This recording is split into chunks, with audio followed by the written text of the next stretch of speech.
Born to Shine was, reminding women that, you are born to shine no matter what you've been through, no matter the labels that you are, people place on you, the stigma, the prejudice, you are born to shine. So with each of the anthologies, I look at it from the point of faith. Amos Madra. Hello and a warm welcome. I'm joined by Angela Wiafe, who is a power leader and a coach and so much more, and a wife and a mother as well. Have I missed anything out, Angela? No, mother of three. Wonderful. A mother of three wonderful kids. Angela, a warm welcome to you. Thank you so much for joining us. Thank you for having me, Amos. It's been a journey here. Angela, your journey is an interesting one. Now you're a well-established author. You're featuring in lots of publications, which we're going to get into. Talk to us about, who you are as a person and how young Angela came to be this person that we see here today. Thank you, Amos. Angela is just a normal, you can say your next door neighbor. I'm a mom of three amazing kids, 9, 7, and 5 years. So, they are my priority, which makes me a full-time mom. But then also I have a passion for writing. And I love, entrepreneurships, and I love collaborating and connecting with people. So I'm just like, your ordinary next door neighbor, you know, that's what I'll say about me. You're very humble. But again, these books that you've written, you've collaborated and featured with lots of books, and these books feature both in the UK and US and very much other parts of the world as well. But the authors are predominantly UK and US Yeah. based. Am I right in saying that? Predominantly US. Predominantly US. Okay. Yeah.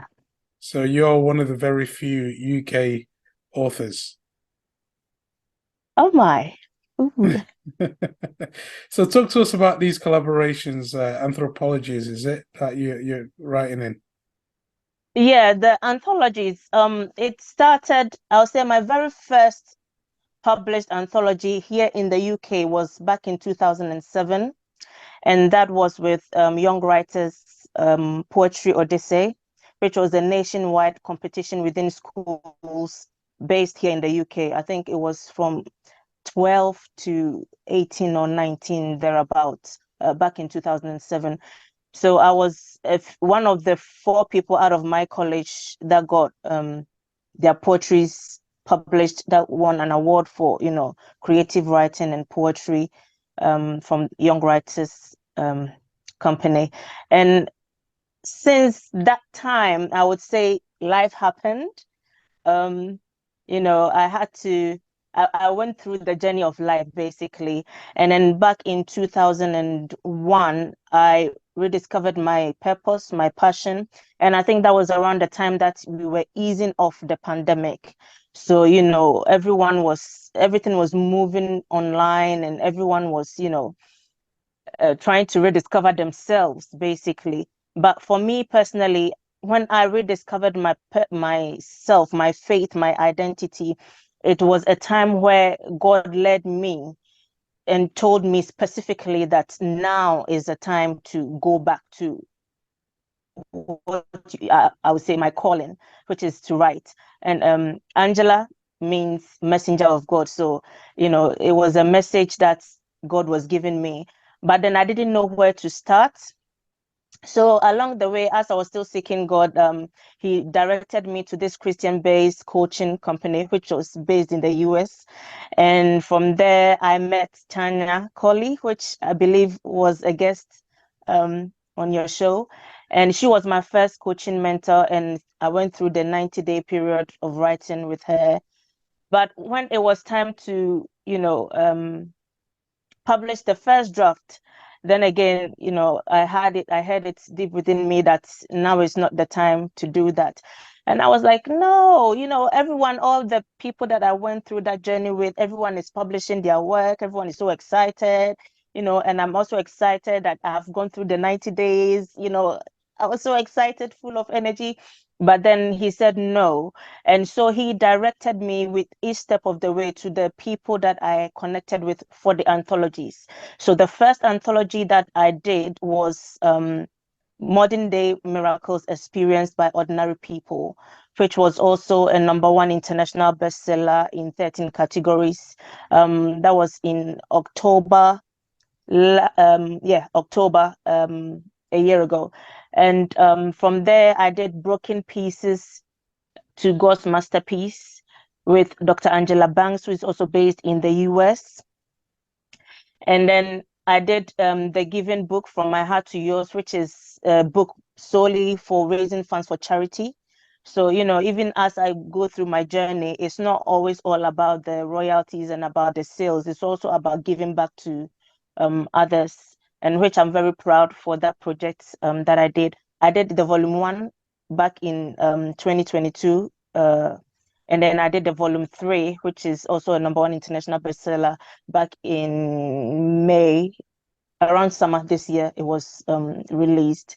And so the journey began 2023. I began with another Amazon bestseller, Born to Shine, Navigating Life for the Sensitive Soul. And also, majority US, I'm only the UK. So we did that. We did the Chain Breaking Experience. I did volume 3, 4, and a devotional. I did If These Walls Could Talk, so surviving stories of childhood experience. Yes, it's quite lengthful, saying it. But I did that. And then I did I Am My Sister's Keeper, volumes 3 and 4. Volumes 3 is The Power of Prayer, and then the second volume is Pregnant with Possibilities. And then I did my latest one, which is the She Said Yes to Herself Unapologetically. So all these anthologies that I've done were more like, I would say, it was a personal development for me, because God had to work through me issues that I had to deal with, especially with the childhood traumatic experience, issues that I needed to address, and issues that were very close to my heart, with prayer, being a sister's keeper, interceding for another person other than yourself. Born to Shine was, reminding women that you are born to shine, no matter what you've been through, no matter the labels that you are people place on you, the stigma, the prejudice, you are born to shine. So with each of the anthologies, I looked at it from the point of faith, and I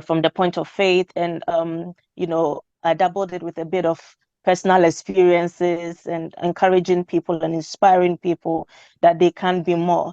So it was a season for me, and it blows my mind so much that a year after my initial #1 Amazon bestseller, I ended the season of anthologies with another #1 bestseller, which is the She Said Yes to Herself Unapologetically.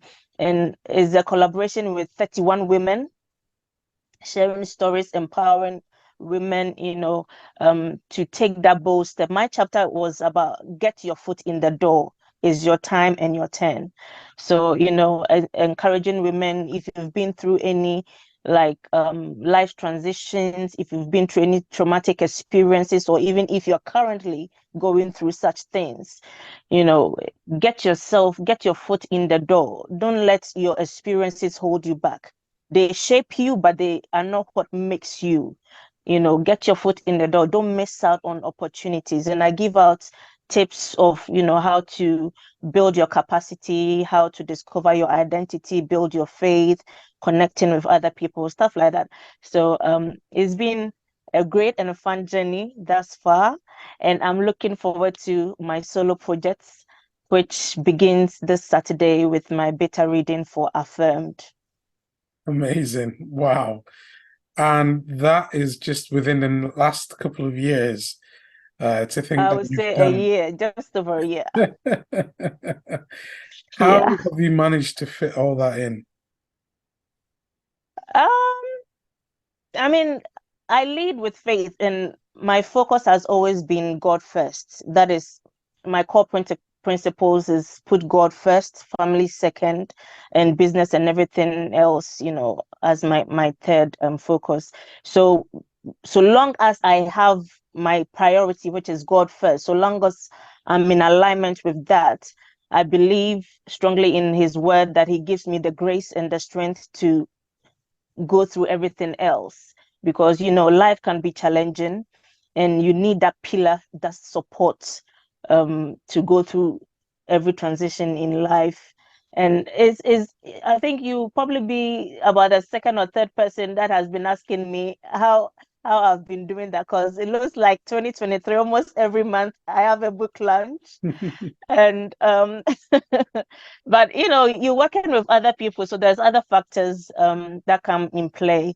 But I'm truly humbled to have shared that platform with all these amazing women, and I'm grateful for the visionaries, that accommodated me, and we've journeyed together, and it's been great fun. It's been great fun. Incredible. Talk to us about the creative process, because writing these stories and putting pen to paper sometimes can be difficult. You write one word and then you can't think beyond that. And to be able to be creative, most people will say they need Mm, clarity, space, and time for themselves so that they can get the mhm. best out of themselves. What's your rituals? What do you go through? My rituals. I find inspiration from, everywhere. I don't limit myself. So, even speaking with you now, I could be finding some inspiration for the next big thing, maybe a poetry or, something else. So I'm open-minded, to find inspiration from everywhere. And like I mentioned before, my faith is most important to me, because the stories that I've written thus far, the stories are there. We've been through life experiences. Everybody goes through life experiences, but it's about connecting to the story that is for that one person. So what I do is I yield myself to the leading of the Holy Spirit, and I surrender to him. And I would say that each of the anthologies he directed me to them, because there will be times that I'll just wake up at 3 in the morning and I'll go on Facebook, and the first thing I see is an author's call for an anthology. And once I read it, I get that inspiration, or it takes my mind to a story that can be related to the subject matter. And just basically having a routine in place, my writing routine, being focused, reaching out, to, if you're in need of help, reaching out to people, surrounding yourself with people that inspire you with faith is also very important. It's one of the things that I'm always hammering on about. Surround yourself with people that inspire you with faith instead of fueling you with fear, because it's been a turbulent time the past 3 years with the pandemic and everything, and people's faith shook a bit. And you know some some of us, we lost our way, then we had to find our way back. But if you have a community of people that are always pushing you on, people who see the greatness in you when sometimes you can't see for yourself, they urge you on, they push you, they inspire you, they go out of their way to support you and connect you, with the resources that you need. It is very important to have, very crucial, to success. um and just basically write whatever comes to mind. I write, inspirations, ideas. Sometimes I write them as cues, that I later reflect on for a bigger story. I find inspiration everywhere, through the newspaper, through the TV adverts, from my children. There were a couple of times that I've written poetry just from our walking home from school. And I just open up myself basically to inspiration. And I'm grateful for what I've been able to do so far. Yeah, Yeah, absolutely. So inspiring indeed. We can find inspiration from anywhere, and it's just yeah, about tapping into those different sources, and it's all mm, around us. yeah, And I think, as you said, if we put our minds in the right place, and then mm. we can start putting things together and just, yeah, right, just right. Talk to us about this idea of thinking on paper. What does that mean instead of keeping the ideas in your head? Why is it important to think on paper and to write down ideas? It is important because, the mind thinks faster than the hand moves. You might have an idea one moment and another inspiring idea will be coming up. So what I do is I write everything down as a cue that will jog my memory to the story or the feeling that I had that moment I received that inspiration, or I write it down to help me structure, put an outline to a story that I need to expand on, writing things that makes it more real. Because you can have ideas in your head, yes, I'll do that, I'll do this, I'll do that. But once you put it on paper, it becomes real and it pushes you to want to achieve what you've written. It inspires you on another level. Writing it down, it reinforces the memory as well. Um, there's so many benefits of just putting pen to paper and writing things down, and is a great tool to have for an author or for anyone aspiring to be um, an author. Yeah, and you also spoke about surrounding yourself with the right people, the right community, Mm. people who will inspire you. If you're one person who doesn't know many people, what can you do to surround yourself with the right thoughts and people that will help you to elevate and to move to where you want to get to? Okay, that is a great question. For one, I started off not knowing anyone because I had dedicated, I went through a period where, even before the pandemic, back in 2013, almost 2014, I went through a period where I was made redundant from my work. And at that time, I was pregnant with my second child, and my first one was just about starting nursery. And so when I went through that, it was really painful and hurtful at that time because I had dedicated my youth to that company and, that came about. So I said to myself that I was going to dedicate the next how many years to raising my family. So when I, rediscovered myself back in 2001, I was basically new on the platform, new to the world. I didn't have any connections. I didn't know anyone. I didn't have anyone to, connect to. But what I did was to go on mastermind programs, to invest in coaches and have a mentor as well. And through these people, through that networking of, like-minded people, I was able to connect with other individuals who also connected me to other things, more like a snowballing effect. And that was how I began to expand my circle of friends or networking. And it's been a great journey. I would say, open yourself up, invest in yourself. For at the end of the day, you are your greatest asset. Invest in a coach, invest in a mentor, invest in yourself, commit yourself to lifelong learning. Attend, there are so many free mastermind events, both online and in person.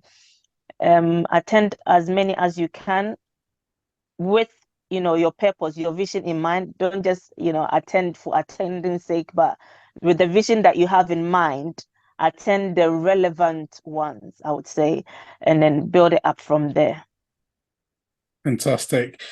Angela, what final words would you like to leave us with? Because you've been such an inspiration today, and want to take just a few more inspiring words from you.